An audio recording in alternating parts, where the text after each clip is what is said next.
White House sends a FEMA representative on a national talk show on Sunday to say, stop with the hard questions. It's hurting the morale of the FEMA employees.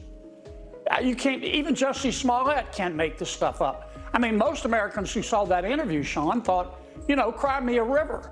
That's what we pay you for. Get your ass back to work and do your job. And then, in the middle of all this, the vice president puts out this tweet that she wants to send $157 million to Lebanon.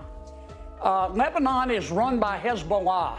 We're at war with Hezbollah. If you give Lebanon money, Hezbollah will take it and use it to buy weapons to try to kill us and Israel.